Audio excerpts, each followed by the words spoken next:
Sky unique प्रज्ञान YouTube परिवार में मैं प्रज्ञान सर हार्दिक स्वागत करता हूं, वंदन करता हूं, अभिनंदन करता हूं।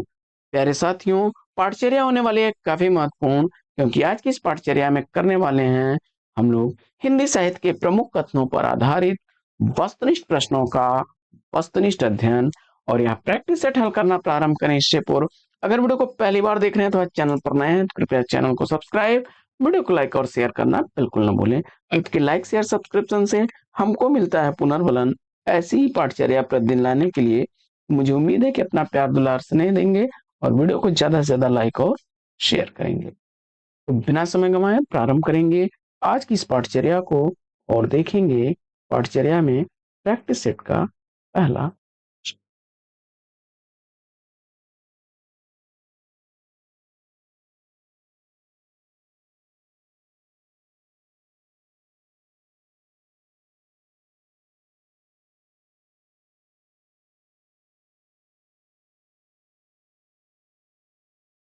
आज का पहला प्रश्न क्रम संख्या 60।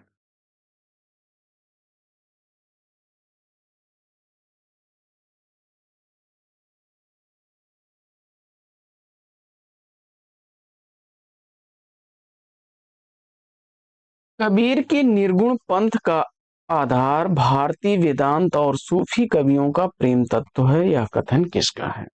कबीर के निर्गुण पंथ का आधार भारतीय वेदांत और सूफी कवियों का प्रेम तत्व है, यह कथन किसका है? और इस प्रश्न का जवाब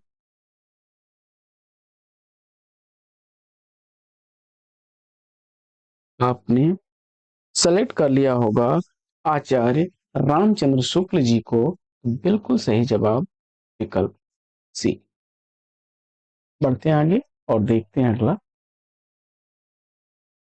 प्रश्न संख्या 61 है कि शब्दों को जोड़ तोड़ में चमत्कार लाने के फेर में पड़ना कबीर की प्रवृत्तियों में प्रतिकूल था, और यह कथन इसका है। जवाब हो जाएगा प्रश्न संख्या 61 का सही जवाब श्याम सुंदर दास, विकल्प ए राइट आंसर है। अगला प्रश्न प्रश्न संख्या 62। प्रेम और श्रृंगार का ऐसा वर्णन जो बिना लज्जा और संकोच के पढ़ा जा सके, गोस्वामी जी का ही है। प्रेम और श्रृंगार का ऐसा वर्णन जो बिना लज्जा और संकोच के पढ़ा जा सके, गोस्वामी जी का ही है। प्रश्न संख्या 62 का सही जवाब आचार्य रामचंद्र शुक्ल, विकल्प सी को चुन लिया। तो बिल्कुल सही उत्तर है आपका। आइए बढ़ते हैं आगे और देखते हैं प्रश्न संख्या 63। काफी रिपीटेड और इंपॉर्टेंट प्रश्न कि भारतवर्ष का लोक नायक वही हो सकता है जो समन्वय करने का अपार धैर्य लेकर आया हो। और प्रश्न संख्या 63 का राइट आंसर आपने, अगर यह तुलसीदास के संदर्भ में कहा गया कथन है और किसने कहा है, इसका जवाब आपने आचार्य हजारी प्रसाद द्विवेदी चुन करके बिल्कुल सही उत्तर दिया है, विकल्प ए। आगे बढ़ते हैं और देखते हैं अगला प्रश्न।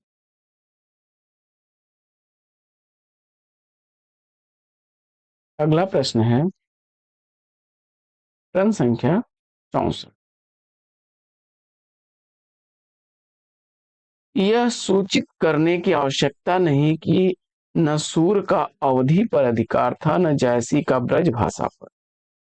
यह सूचित करने की आवश्यकता नहीं कि नसूर का अवधि भाषा पर अधिकार था, न जायसी का ब्रज भाषा पर। प्रश्न संख्या 64 का सही जवाब चयनित करिए। जवाब में आपने आचार्य रामचंद्र शुक्ल उत्तर चुन करके सही उत्तर दिया है, विकल्प सी। आगे बढ़ते हैं और देखते हैं अगला प्रश्न। अगला प्रश्न है साथियों कि कोई कवि विचार और भाषा, कोई कवि विचार और भाषा की परंपरा को तोड़कर नए सृजन की ओर उन्मुक्त होता है तो उसकी हंसी उड़ाई जाती है, यह कथन किस विद्वान का है? कोई कवि विचार और भाषा की परंपरा को तोड़कर नए सृजन की ओर उन्मुक्त होता है तो उसकी हंसी उड़ाई जाती है। यह कथन किस विद्वान का है? प्रश्न संख्या 65 का सही जवाब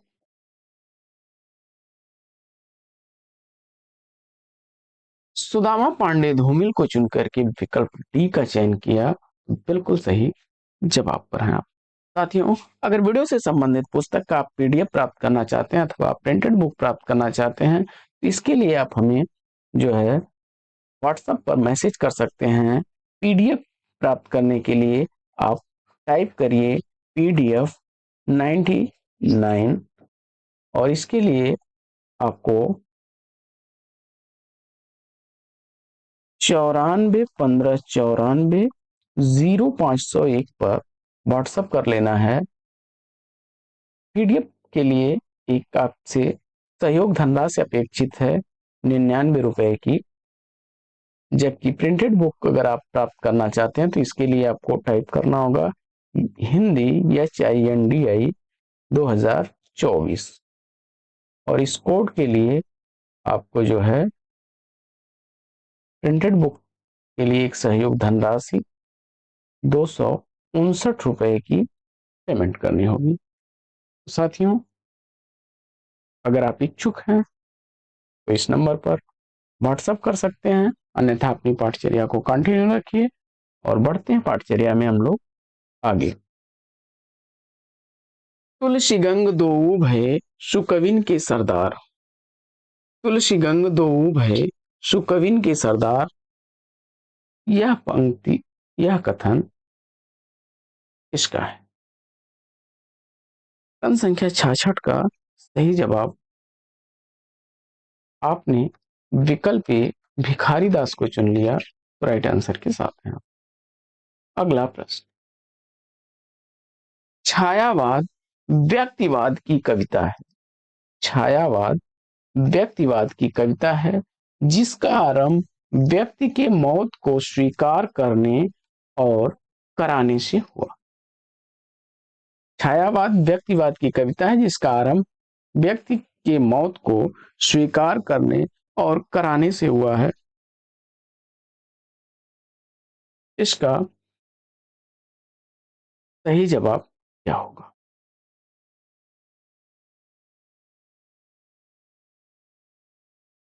और इस प्रश्न का जवाब आपने नामवर सिंह विकल्प बी को चुन लिया राइट आंसर की साथ में। आगे बढ़ते हैं और देखते हैं अगला।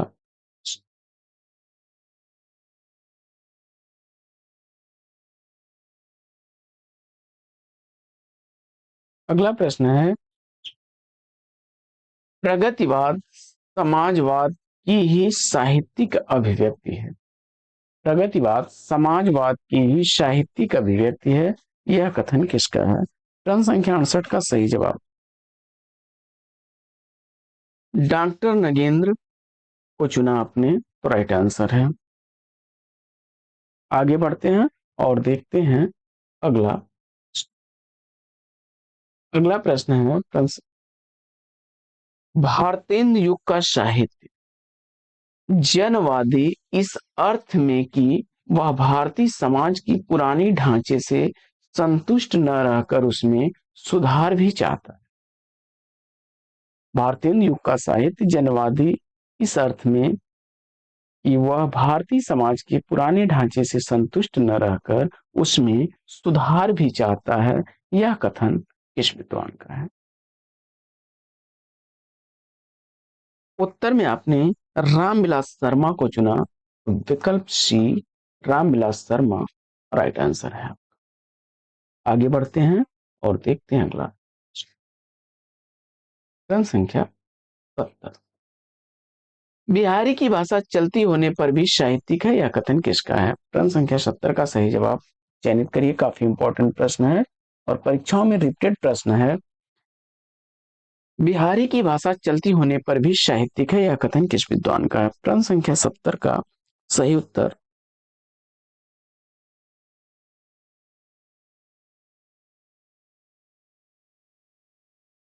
अपने विकल्प ए को चुन लिया, आचार्य रामचंद्र शुक्ल को, तो राइट आंसर के पास था। अगला प्रश्न, प्रश्न संख्या 71, प्रेम की पीर ही को लेकर उनकी वाणी का प्रादुर्भाव हुआ, यह कथन किस विद्वान का है?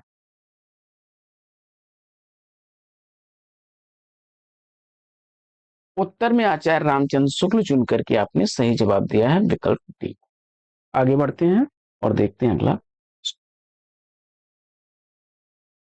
प्रश्न संख्या 72 है कि जो हो, मैंने कई बार परिश्रम किया कि खड़ी बोली में कुछ कविता बनाऊं, वह मेरे चित्तानुसार नहीं है।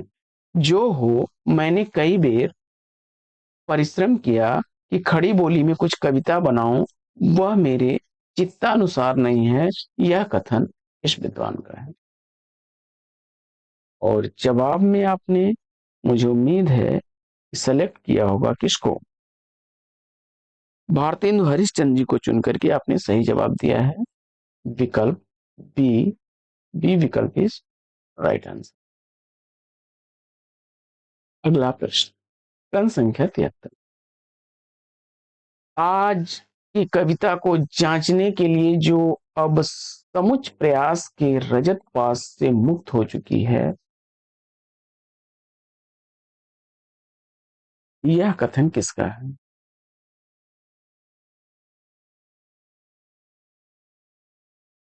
आज की कविता को जांचने के लिए जो अब सचमुच प्रयास के रजत पास से मुक्त हो चुकी है, यह कथन किस विद्वान का है?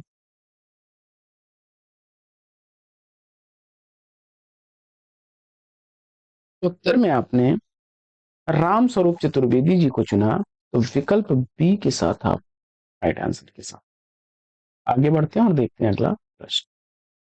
प्रश्न संख्या 74, यूरोप में बिहारी सतसई के समकक्ष कोई रचना नहीं है, यह कथन किस विद्वान का है? यूरोप में बिहारी सतसई के समकक्ष कोई रचना नहीं है, यह कथन किस विद्वान का है? और प्रश्न संख्या 74 का सही उत्तर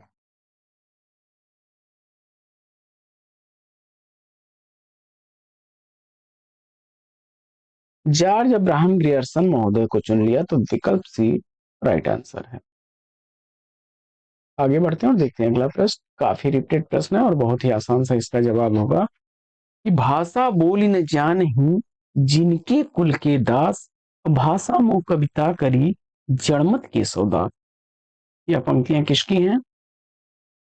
प्रश्न संख्या 75 का सही जवाब ईशवदास टी विकल्प को चुना आपने, राइट आंसर है। आगे अगला प्रश्न है कि भूल कहत नव रस सुकवि सकल मूल श्रृंगार, भूल कहत नव रस सुकवि सकल मूल श्रृंगार, यह पंक्तियां किसकी हैं? उत्तर में आचार्य देव उत्तर चुन करके आपने ये विकल्प लगाया, राइट आंसर है। बढ़ते हैं आगे और देखते हैं अगला प्रश्न।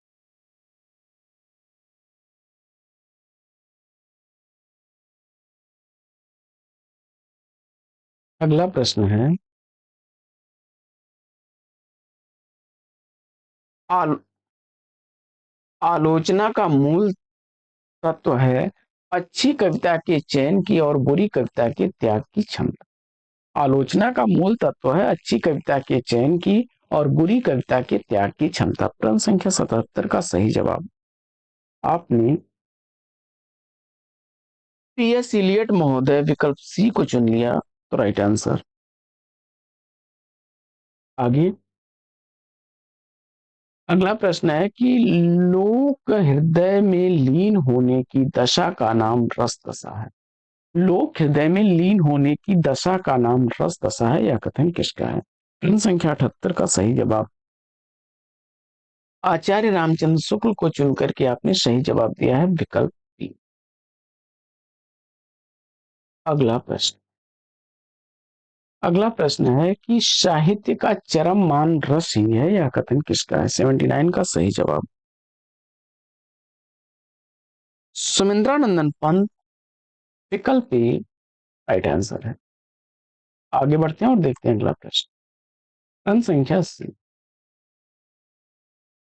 छायावाद का चलन द्विवेदी काल की रूखी इतिवृत्तात्मकता की प्रतिक्रिया के रूप में हुआ था, यह कथन किसका है? छायावाद का चलन द्विवेदी काल की रूखी इतिवृत्तात्मकता की प्रतिक्रिया के रूप में हुआ था, यह कथन किसका है? प्रश्न संख्या 80 का सही उत्तर आपने आचार्य रामचंद्र शुक्ल को चुन लिया, तो विकल्प बी सही जवाब है आपका। तो आज की इस पाठचर्या में साथियों लेना चाहेंगे यहीं पर विराम। वीडियो कैसा लगा कमेंट्स करके जरूर बताइए और फिर मिलेंगे आपसे अगले वीडियो में एक नए प्रकरण, एक नए टॉपिक, एक नए अंदाज में। तब तक के लिए लेंगे आपसे विदा। आपका जीवन मंगलमय हो। बेस्ट विशेष, बेस्ट ऑफ लक। जय हिंद।